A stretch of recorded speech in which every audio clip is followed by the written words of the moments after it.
Today on Sports Central, we go over our next team projection of this offseason, and it's over the West Virginia Mountaineers, a team that went 6-4 overall in the 2020 season. Not a terrible season at all for West Virginia as this team continues to improve season after season. How will they be in 2021 and whether or not West Virginia could be a dark horse in the 2021 season is what we're going over here today. We're going to go over a few players West Virginia will be losing, who they'll be returning, and also looking at their schedule for the first time this offseason, starting out with your previous 6 games down the stretch for this team. Once again, West Virginia was 6-4 last season. Not a terrible season at all for this team. They kept it really close with a lot of good teams, and really, I mean, when this team lost, I mean, it wasn't terrible. I mean, other than the Iowa State game, that was just a terrible game there in Ames with the West Virginia Iowa State game. They just lost that one 6-42. But otherwise, once again, this team played pretty well last season. They lost to Texas Tech 27-34. Beat Kansas State 37-10. Big win there. Lost to Texas on the road 13-17. Beat TCU, which TCU was halfway decent last year, 24-6. That was before, once again, having their terrible game against Iowa State. But then again, it was just a weird season. West Virginia didn't have a game for 2 weeks in between the TCU and Iowa State games.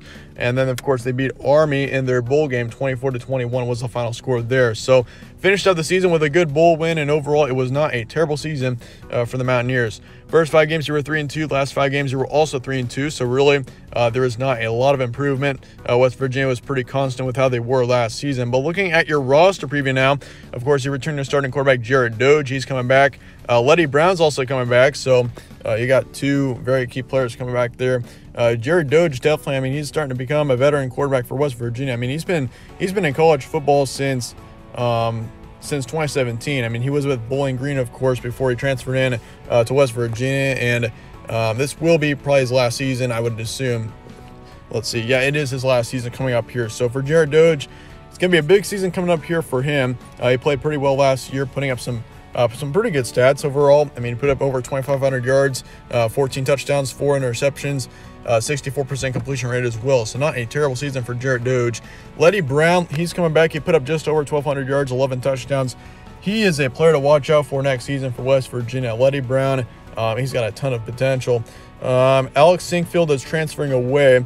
He was your second running back last season, put up just right around 380 yards and 3 touchdowns last season. So he was not a terrible running back, and I'm sure he'll probably be missed. But Letty Brown is on the rise right now, and he's going to get a ton of attention next season. So it probably was the best move for him.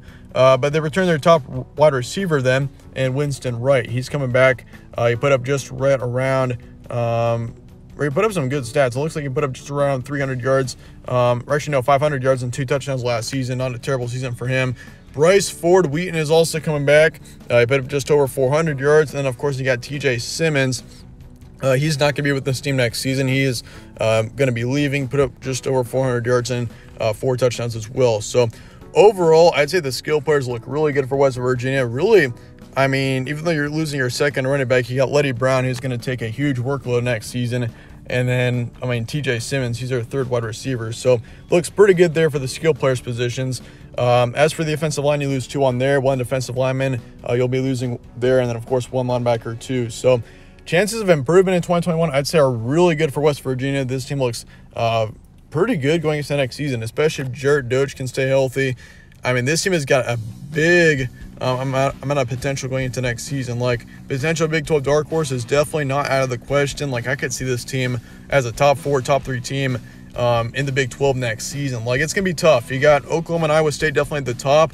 But other than that, I mean, West Virginia could be at the 3 position, maybe even the 4 position. I could see this team definitely getting up to a good amount of wins next season. But it's just, once again, a matter of whether or not this team can stay healthy, because, I mean, there's not a lot of depth here. But also, yeah, Jared Doge as well. I mean, we've seen him put up some big numbers, so he's going to have a huge impact on this team next season as well. But looking at your schedule going into the next season, Maryland, of course, you got them on the road. You got LIU after that, and Virginia Tech. So you got to play 2. It looks like, yeah, 2 of your non-conference opponents will be in the Power 5, being Virginia Tech and Maryland. So you got to watch out for that there. You got Oklahoma as well on the road. Oklahoma's going to be a tough team next season. They're definitely going to be a national contender. Once again, I think the top 2 positions in the Big 12 are pretty much set in stone with Iowa State and Oklahoma. It's just a matter of who can come in behind them. But yeah, then you got Texas Tech after that, Baylor, TCU, Iowa State, Oklahoma State, Kansas State, Texas, and then Kansas for your season schedule. So really for this team, good thing is that you get to play Iowa State, Oklahoma State, Texas, all those teams at home. However, you do have a road trip to Norman on September 25th, which that Oklahoma game is not going to be easy.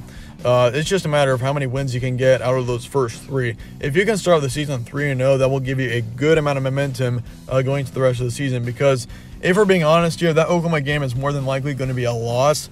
So you want to make sure that you can have as much potential or as much momentum as you possibly can have going into the second half of the season. But looking at the first half here, Maryland, that's going to be a close one just because it's on the road. LIU is going to be a win. Virginia Tech is going to be a close one as well. So overall, I've got this team possibly starting out maybe 2-1 for the season. I mean, I feel like either Maryland or Virginia Tech is going to be a loss. I'm not sure which one. But once again, this team definitely has got some good potential to start the season, even 3-0. Oklahoma's going to be a loss. Texas Tech, Baylor, both are going to be close ones as well. But I probably favor West Virginia in both of those matchups right now.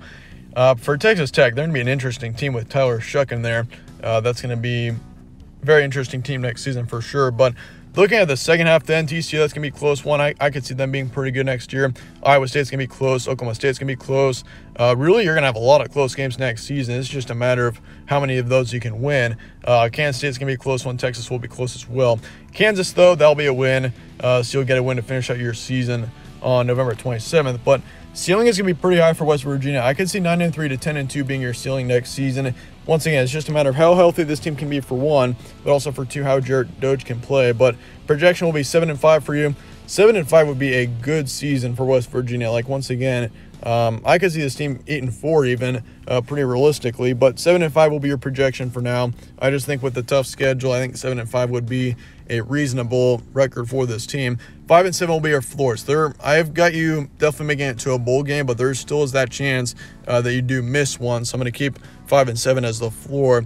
And with that being said, though, that wraps up my projections on West Virginia. Let me know your thoughts in the comments below on this team. I appreciate you guys all watching, though. Stay tuned for more from All Sports Central. I'll see you later.